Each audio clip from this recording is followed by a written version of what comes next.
Welcome to our channel. आज इथे मी तुम्हाला पापडाची चटणी किंवा पापडाचा कुडा असं बनवून दाखवणार आहे, जे की तोंडी लावणीसाठी आपण जेवताना खाऊ शकतो। तर इथे बघा, मी हे उडदाचे पापड छान पद्धतीने गॅसवर भाजून घेतलेले आहेत। तर हे पापड आलटून पालटून घ्यायचे आहेत आणि चांगल्या पद्धतीने भाजायचे आहेत। खूप जास्त काळे होऊ द्यायचे नाहीत, त्यामुळे पटापट हे पलटून भाजून घ्यायचे आहेत। तर रेसिपी एकदम साधी सोपीच आहे आणि घरातच सर्व साहित्य आहे, त्यामुळे तोंडी लावणीचा पदार्थ एकदम खमंग असा होतो।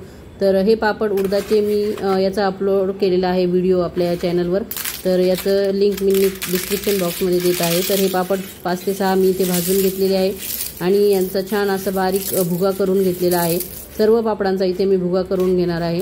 तर व्यवस्थित पद्धतीने आपल्याला हे मोडून घ्यायचे आहे चांगल्या पद्धतीने। तर इथे उडदाचे पापड हे जे आहेत हे मी न कुटता किंवा मसाला गरम पाण्यात न उकळता अशा पद्धतीने केलेले आहे, त्यामुळे एकदम सोप्या पद्धतीने हे पापड बनवले जातात। तर नक्की चॅनलला व्हिजिट द्या आणि या पापडांचा व्हिडिओ तुम्ही नक्की चॅनलवर बघा। तर बघा, इथे मी 5 ते 6 पापडांचा व्यवस्थित असा भुगा करून घेतलेला आहे आणि तो एका बाउलमध्ये काढून घेतलेला आहे। तर यामध्ये मी दाण्याचा जाडसर कूट टाकून घेणार आहे। तर दाण्याचा कूट तुम्ही कमी अधिक करू शकतात। मी भरपूर सारा दाण्याचा कूट इथे टाकला आहे, तुम्हाला त्याचं प्रमाण कमी करायचं असेल तर करू शकतात। आणि इथे मी 3 मोठे चमचे भरून लाल तिखट टाकून घेतलेला आहे, जे की मी घरीच बनवलेलं आहे। त्याचाही व्हिडिओ मी चॅनलवर अपलोड केलेला आहे। तर इथे मी चवीपुरतं मीठ टाकून घेणार आहे यामध्ये। तर चवीपुरतं मीठ टाकायचं आहे, कारण पापडामध्ये पण मीठ असतं, तर मीठ पण आपण अंदाजाने आणि बेतानेच टाकायचं आहे। तर व्यवस्थित इथे हे सर्व जे आपण बाउलमध्ये काढून घेतलं आहे ते सर्व व्यवस्थित मिक्स करून घ्यायचं आहे। चांगल्या पद्धतीने मिक्स करायचं आहे। तिखट मीठ सगळीकडे सारख्या प्रमाणात पसरलं पाहिजे, अशा पद्धतीने हे व्यवस्थित आपल्याला मिक्स करून घ्यायचं आहे। आणि बघा, आता इथे आपल्याला याच्यावर टाकायसाठी एक फोडणी करायची आहे। तर एकदम कमी साहित्यात होणारी ही रेसिपी आहे आणि सर्वांना घरात आवडणारी ही रेसिपी आहे।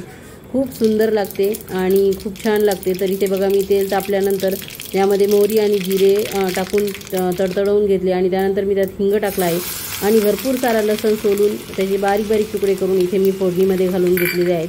तर हे लसणाचे तुकडे छान असे लालसर होईपर्यंत आपल्याला यामध्ये तळून घ्यायचे आहेत व्यवस्थित फोडणीमध्ये, आणि छान लालसर तळले की ते क्रिस्पी होतात। आणि जेव्हा आपण हा खुडा तोंडी लावण्यासाठी खातो तर हे लसणाचे तुकडे छान दाताखाली येतात, तेव्हा खूप टेस्टी लागतात, खमंग अशी चव लागते। तर ही फोडणी मी या पापडाच्या खुड्यामध्ये घालून घेणार आहे आणि व्यवस्थित सगळीकडनं याला हलवून घेणार आहे चमच्याच्या साहाय्याने। तर नक्की ही रेसिपी एकदा ट्राय करून बघा।